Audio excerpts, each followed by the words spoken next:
Hello everyone, कैसे हैं आप सब। आज हम बात करने वाले हैं यूपीएससी 2024 निकालना है हमें, लेकिन निकालने के पहले और कुछ लोग 2025 का सपना देख रहे हैं। आपको पता है, एक छोटी सी मिस इन्फॉर्मेशन, छोटा सा एक मिस इन्फॉर्मेशन के कारण बहुत लोगों का यूपीएससी 2024 भी छूटेगा और बहुत सारे ऐसे जो कर सकते हैं वो 2025 या यूपीएससी के लिए आएंगे ही नहीं निकल के बाहर, क्योंकि एक छोटा सा मिस इन्फॉर्मेशन है जिसका शिकार अधिकांश तैयारी करने वाले स्टूडेंट हैं और इसके साथ साथ जो तैयारी करने की सोच रहे हैं वो भी हैं और इसके साथ साथ आम आदमी भी है। आम आदमी भी है, ठीक है, आम आदमी भी है, ऐसा नहीं है। उसके कारण एक अलग परसेप्शन है यूपीएससी का जो इतना अधिक प्रेशर क्रिएट करता है कि थोड़ा सा भी गड़बड़ी हुआ नहीं कि वो प्रेशर इतना हावी होता है कि सब खत्म हो जाता है। वो पहला और सबसे बड़ी जो मिस इन्फॉर्मेशन है वो ये है कि यूपीएससी की तैयारी करने वाले या यूपीएससी क्वालिफाई करने वाले इंक्लूडिंग टॉप 1 रैंक बड़े विद्वान टाइप, बहुत विद्वान होते हैं, उनसे तो लगा ही नहीं जा सकता। किसी भी फील्ड की बात आप उनसे करेंगे तो वो जवाब दे देंगे, ऐसा होता है, होता भी, किसी भी फील्ड की बात करोगे जवाब दे देंगे, लेकिन वो बहुत विद्वान होते हैं, बहुत नॉलेज, बहुत अधिक डेप्थ नॉलेज होता है। ये बिल्कुल ही गलत बात है। यूपीएससी की तैयारी करने वाले छोड़िए, टॉप 1 पे जो आते हैं विद्वान कहीं से नहीं होते, अच्छे पढ़े लिखे होते हैं, दैट्स इट, इतना ही होता है। अंतर क्या है अभी हम आपको बताएंगे, बट इतना ही होता है। आपको प्रूफ बिलीव नहीं होता, आपको ये क्या बोल रहा है ना, ठीक है। छोटा सा एग्जांपल, पुष्पेश पंत। क्या पुष्पेश पंत की जो पॉलिटिकल समझ है, इंटरनेशनल रिलेशन पे जो उनकी समझ है, इवन जो हिस्ट्री का ओरिजिन है उस पे जो उनकी समझ है, एक में भी अगर आता है तो बताइए। अगर पुष्पेश पंत के साथ किसी टॉप रैंकर को बैठा दीजिए और पुष्पेश पंत उनकी बोलती बंद ना कर दे, मनमोहन सिंह, अमर्त्य सेन इकोनॉमिक्स के फील्ड में बोलती बंद ना कर दे, सोमनाथ साहब इसरो के हैं, जब तैयारी करते तो जो बहुत सारे उस समय एपीजे अब्दुल कलाम आजाद भी होंगे, मतलब मैं अभी बहुत सारे का नाम तो नहीं ले रहा, मैं ऐसे नाम ले रहा हूं जिनको आप सब जानते ही होंगे, नहीं जानने का सवाल ही नहीं होता। तो क्या मनमोहन सिंह अमर्त्य सेन के सामने टिक पाएंगे इकोनॉमिक्स के फील्ड में, कितने भी बड़े जानकार हो?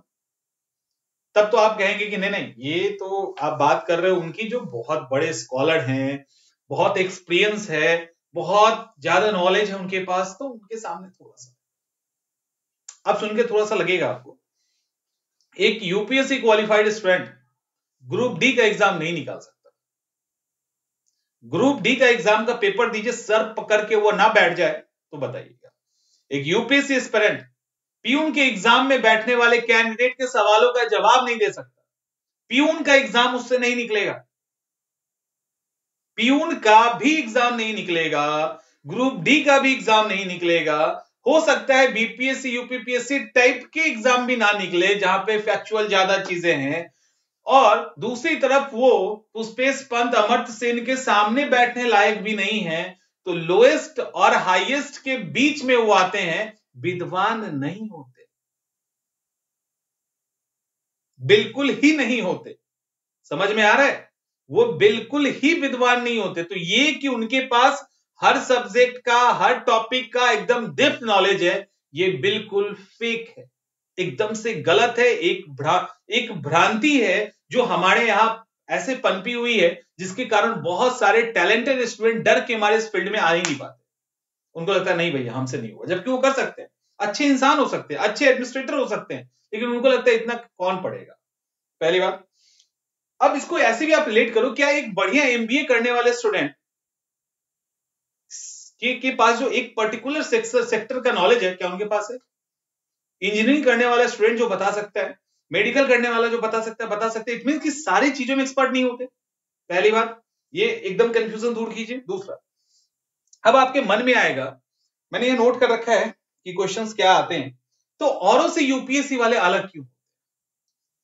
देखो, औरों से अलग होने का कारण है, डेफिनेटली यूपीएससी इंडिया का टफेस्ट एग्जाम है, एक बहुत ही जेंटल पोस्ट आपको दिया जाता है और बहुत ही, मतलब उसकी एक वैल्यू है सोसाइटी के अंदर, तो वो होता है। उसके लिए आप एक टफेस्ट एग्जाम क्रैक करके जाते हैं, लेकिन ये कहीं से भी नहीं है कि आप बहुत बड़े विद्वान हो गए किसी भी फील्ड के, हर फील्ड के मैं बोल नहीं होते। अब ये अलग क्यों होते हैं?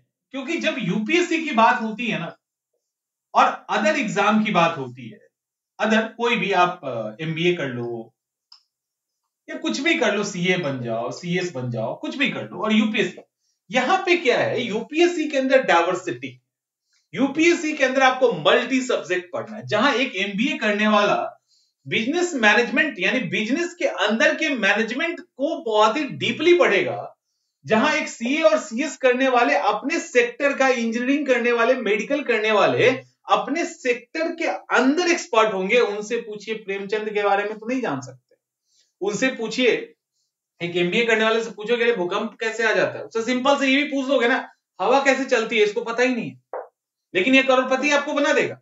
एक एमबीए करने वाला एक बड़ा बिजनेस खोल सकता है, करोड़पति बना देगा, लेकिन इससे पूछेगा हवा कैसे चलती है, नहीं पता, धरती कैसे हिलता है, नहीं पता, प्लेट्स इतने का है, नहीं पता, समझ में आ रहा है? अच्छा, राष्ट्रपति का चुनाव कैसे होता है, नहीं पता, इसको वो सब नहीं पता है, इसको भी इकोनॉमिक्स का नॉलेज होगा और सबका नहीं होगा, समझ में आ रहा है? तो ये इशू है, दिक्कत ये है कि इनको अपने फील्ड में ये मास्टर है, लेकिन यूपीएससी वाला इन सब चीजों को, इसको भी थोड़ा थोड़ा, इसको भी थोड़ा, इसको भी, इसीलिए होता क्या है कि जब एक यूपीएससी या यूपीएससी क्वालिफाइड स्टूडेंट से आपकी बात होती है तो वो थोड़ा सा इकोनॉमिक्स की भी बात कर जाएगा, बिजनेस मैनेजमेंट की भी बात कर जाएगा, वो सीएस के चैप्टर्स के अंदर की भी बात कर जाएगा, वो लॉ के अंदर की भी बात करेगा क्योंकि कॉन्स्टिट्यूशन उसको पता है, ठीक है, इंटरनेशनल रिलेशन की बात कर लेगा, वो साहित्य की बात कर लेगा, एथिक्स की बात कर लेगा, मोरल की बात कर लेगा, कल्चर की बात कर लेगा, क्योंकि उसको पढ़ना है, उसको बहुत कुछ पढ़ना होता है, ठीक है, बहुत कुछ पढ़ना होता है, इसीलिए उसको, उनके पास एक बेसिक नॉलेज होती है। और चूंकि वो एग्जाम क्या है, यूपीएससी का है, तो यूपीएससी की खासियत क्या है, मैंने क्यों बोला कि चपरासी का एग्जाम नहीं निकलेगा, क्योंकि यूपीएससी का खासियत यह है कि ये कॉन्सेप्ट बेस्ड कंटेंट पर ध्यान देते हैं, इनको बहुत फैक्चुअल चीजें नहीं चाहिए, क्योंकि इनको कलर तो बनाना नहीं है और ना ही कोई उस तरह का, मतलब एक क्राइटेरिया तय कर दिया कि इस आईक्यू लेवल का कोई होगा तो उसको हम ले लेंगे, ऐसा कुछ भी नहीं है। तो उनको बेसिकली उसके अंदर का कॉन्सेप्ट चाहिए, कॉन्सेप्ट के साथ जो फैक्ट्स आता है उस पर यूपीएससी का फोकस होता है।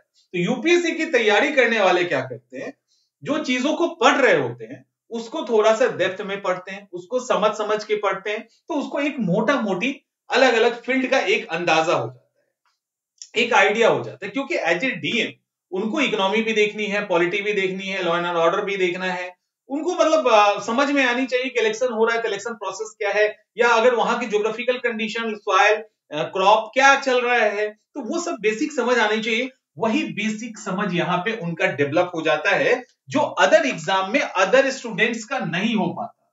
यही वो जगह है जिसके कारण ये दोनों स्टूडेंट अलग हो जाते हैं और सोसाइटी में इनके बारे में एक परसेप्शन आ जाता है कि ये बहुत विद्वान टाइप के व्यक्ति होते हैं, जिस टॉपिक पे बात करो उसी पे बात करेंगे। एक्चुअली ऐसा नहीं होता। ये विद्वान किसकी नजर में है, इसकी नजर में विद्वान है, लेकिन ये एमबीए में विद्वान नहीं है, ये सीए में विद्वान नहीं है, ये सीएस में विद्वान नहीं है।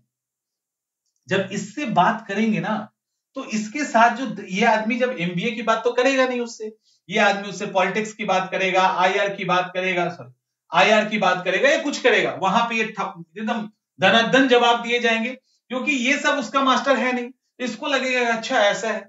जब पुष्पेश पंत टाइप के आदमी से इनका पाला पड़ गया, वो जब आईआर की बात करेगा तो ये आदमी चुप रहेगा, ये यूपीएससी वाला चुप रहेगा या बेसिक जानकारी उनके साथ शेयर करेगा। लेकिन ये आदमी जो पुष्पेश पंत हैं, ये भाई साहब इनको रगड़ के रख देंगे, कहते हैं ना गर्दा धो देना, धो के रख देंगे इनको, कुछ नहीं चलेगा, अक्की बक्की गुम हो जाएगा, क्या वो हो जाएगा। तो ये इनके पास नॉलेज की डाइवर्सिटी होने के कारण ये चीजें होती है। तो ये गलत फहमी आई थिंक दूर हो जानी चाहिए, आपको ये दूर कर लीजिए, इस सब भ्रम में मत रहिए कि कुछ ऐसा वैसा होता है। और क्या है भाई, कोई भी एग्जाम की तैयारी कर सकता है, नेक्स्ट सवाल, बिल्कुल कर सकता है। अभी अब अंतर आपको समझ में आ रहा है कि कोई भी कर सकता है, कोई भी इस एग्जाम की तैयारी कर सकता है। आप 10th में 3rd डिवीजन हो, 12th फेल तो एग्जाम पेपर मूवी ही आ गई, यानी फेल कर रहे हो पास करो फर्क नहीं पड़ता। आप एक सही टाइम पे 21 साल तक में यदि आपने ग्रेजुएशन कर लिया, कहां से किया, क्या किया, उससे कोई फर्क नहीं पड़ता। थोड़ा फर्क पड़ता है कि अगर आपकी स्कूलिंग बहुत अच्छी है तो आप चीजों को थोड़ा जल्दी सीख लोगे, नहीं अच्छी है और जिसकी अच्छी है उससे अच्छा आपका फोकस, डेडिकेशन और समर्पण है यूपीएससी के प्रति, तो वो भी आप बहुत जल्दी कवर कर लेंगे। तो ओवरऑल क्या है, ओवरऑल कहने का मतलब ये है कि यदि आपकी पकड़ अच्छी है तो आप बेहतर कर लोगे। पकड़ अच्छी नहीं है ग्रेजुएशन के पहले सब्जेक्ट पे, थोड़ा टाइम लगेगा, अगर आप चाहते हैं तो आप कर लोगे, ऐसा कुछ नहीं। लेकिन सबसे मेन दिक्कत क्या है, मेन दिक्कत यह है कि तैयारी हम जो कर रहे हैं वो तैयारी गलत है। वो तैयारी गलत क्यों है? क्योंकि आपका एक परसेप्शन बना हुआ है कि यूपीएससी में हमको जो पढ़ना है वो एकदम गोते लगा के पढ़ना है, जो भी पढ़ना है एकदम उसके अंदर हमको इसके अंदर चले जाना, उसको चीर फाड़ के रख देना है, हम एक एक चीज हमें समझ लेना है। इस कॉन्सेप्ट के साथ हम यूपीएससी के अंदर आते हैं और इसी के साथ हम शुरुआत करते हैं और गड़बड़ी वहीं से होनी शुरू हो जाती है। हमारी स्पीड धीमी हो जाती है, हमें क्योंकि ये सारा कुछ कवर एक साथ किया नहीं जा सकता, फ्रस्ट्रेशन लेवल हाई हो जाता है, हम डिस्ट्रैक्ट हो जाते हैं, हम जिस ट्रैक पे चल रहे हैं वहां से अलग हो गए, हम तो डेप्थ की तरफ जा रहे हैं, ट्रैक कहीं और जा रहा है, अभी बताते हैं कहां जा रहे हैं। तो इसका रिजल्ट क्या होता है? इसका रिजल्ट होता है एक टाइम के बाद आप किसी पर्टिकुलर सेक्टर में बड़ा अच्छा नॉलेज ले लिए और आपके बगल वाला जिसको आप बहुत हल्का समझ रहे हो, तो यार इसको तो अभी बहुत ज्यादा पता नहीं है, उसने बहुत कुछ पढ़ लिया और वो निकाल के चला गया और आप तेजी बनते रह गए, ऐसा होता है। इसीलिए यूपीएससी की जो पढ़ाई है वो हॉरिजॉन्टल आपको करना है, वर्टिकल नहीं करना। वो कैसे करना है?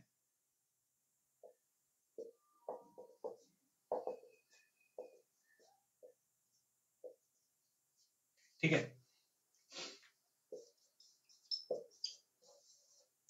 ये इसका लेवल है। सुनिए, ये जो यूपीएससी की तैयारी है ये आप अगर वर्टिकल फॉर्म में करेंगे,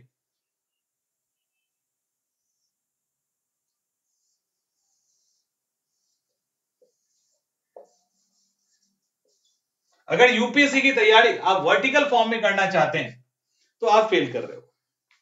यूपीएससी वर्टिकल तैयारी की चीज नहीं, यूपीएससी हॉरिजॉन्टल तैयारी की चीज है। आपके पास जितने भी सब्जेक्ट्स हैं उन सब्जेक्ट में आपको बस इससे नीचे नहीं उतरना है।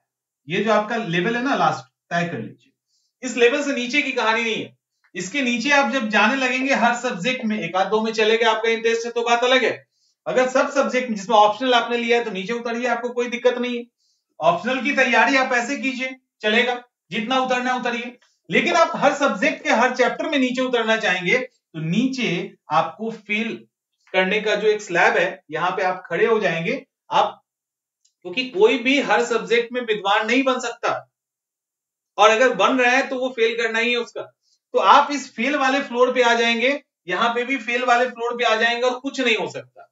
सवाल है वर्टिकल एंड हॉरिजॉन्टल का क्या कॉन्सेप्ट है, क्षैतिज और ऊर्ध्वाधर का कॉन्सेप्ट क्या है। देखिए, हर एक सब्जेक्ट के हर एक चैप्टर पे पीएचडी की जा सकती है, पीएचडी किया जा सकता है। 1920 फ्रीडम मूवमेंट के में कम से कम, मुझे नहीं अभी तक मुझे ज्यादा नहीं अंदाजा है, लेकिन मुझे जहां तक मैं अभी जानता हूं कम से कम 2-4 हजार, 5,000, 10,000 के आस से ऊपर लोग पीएचडी कर चुके हैं। तो सोचो, एक छोटा सा फ्रीडम स्ट्रगल है, उसके एक छोटे छोटे टॉपिक पे पीएचडी हो ही रहा है और अभी कितना होगा भी, तो इससे अधिक पीएचडी हो चुका है छोटे छोटे टॉपिक पे। तो पीएचडी करने के लिए तो बहुत सारा, तो क्या पीएचडी करना है यूपीएससी में? नहीं, पहले ही आपकी गलतफहमी को हमने तोड़ दिया है कि आप विद्वान नहीं हो सकते। ये तो गलतफहमी दूर कर लेना कि यूपीएससी पढ़ रहे हो तो विद्वान हो सकते, ऐसा बिल्कुल ही नहीं होगा। आप यूपीएससी क्वालिफाई करके आएंगे और हो सकता है आपका जो जूनियर बैठा पड़ा होगा वहीं पे, जिसका नहीं हो रहा होगा या बाद में उसको देना है, वो भी आपको कहीं फंसा सकता है, कोई बड़ी बात नहीं है, और फंस जाएंगे और फंस ही जाएंगे आप। ठीक है, तो कहने का मतलब यह है कि आप अपनी तैयारी में बहुत गहराई में मत उतरिए। यूपीएससी आपसे बहुत गहराई नहीं मांगता है।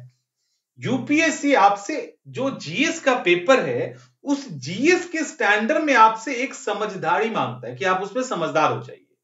उससे रिलेटेड अब होगा क्या, आपको यहां से तैरना है, आपको गोते नहीं लगाने हैं किसी भी सब्जेक्ट में, किसी भी विषय में। इस तैरने के दौरान मान लो आपको यहां पे मछली दिखी यहां मछली दिखी, यहां मछली दिखी, यहां मछली दिखी, यहां भी दिखी और यहां भी दिखी।